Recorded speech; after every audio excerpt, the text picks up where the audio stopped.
ഞാൻ ഇപ്പോൾ ഇവിടെ സെറ്റിലായി ഇപ്പോൾ ഒരു പണിയൊന്നും ഇല്ലാതെ ഇവിടെ ഇരിക്കുകയാണല്ലോ. ഇപ്പം ഞാനത് പറഞ്ഞു അഹങ്കാരം തന്നെ ഓള് പണിയെടുത്തിട്ടാണല്ലോ ഇതിനുള്ള കയ്യിൽ. അപ്പം എത്ര കാലം ഓള് പണിയെടുത്തിട്ടേ ഓള് നിന്നിരുന്നത്. അതെ വർത്താനത്തിലും പെരുമാറ്റത്തിലൊക്കെ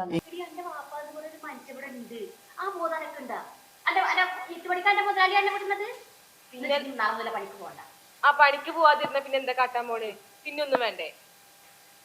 ഈ ബാപ്പ ഇവിടെ ഇങ്ങനെ ഇരിക്കല്ലേ? 9 മണിയായി. ഒരു പെൺകുട്ടിയാണ് ജി വീട്ടിലേക്ക് കയറി വരുന്ന സമയമാണിത്. അതെ അതെ ചോദിച്ചതിന് മറുപടി പറയാം. ജോലി കഴിയണ്ട പിന്നെ? ജോലി ഇത്ര നേരം ജോലി 5 മണിക്ക് ജോലി കഴിയില്ലേ? 5 മണി കഴിഞ്ഞ് 6, 7, 8, 9 4 മണിക്കൂർ. അനക്ക് 3/4 മണിക്കൂർ അവിടെ നിന്ന് വണ്ടിയുമ്പോൾ വരേണ്ട സമയമുള്ളൂ. ഇതുവരെ എവിടെയായിരുന്നു ഈ? ശരി, അപ്പൊ ഇജിപ്പൊ പണി ചെയ്തിട്ട് ഇജി കൊടുത്തിട്ട് ഞങ്ങൾക്ക് തിന്നാൻ തരിക എന്നുള്ളതാണ് ആയി അല്ലേ? അപ്പൊ ഇത്ര കാലം വാപ്പ ചെയ്തിട്ടുണ്ടതൊന്നും ഒന്നിലും ഇല്ലേ? വീട് നേടി ഇത് ചോരാത്തൊരു പെരയിൽ ഇജി കെടുക്കണില്ലേ? ഇവിടെ എത്ര ആൾക്കാർ കെടുക്കണ്ടെന്ന് അറിയോ? ഒരു പെരല്ലാണ്ട് തിന്നാളത് അത്യാവശ്യത്തിന് വേണം. ഇജി എക്സ്ട്രാ ജോലി ചെയ്തിട്ടൊന്നും ഇജി കൊണ്ടുവരണ്ട കേട്ടാ മോളെ.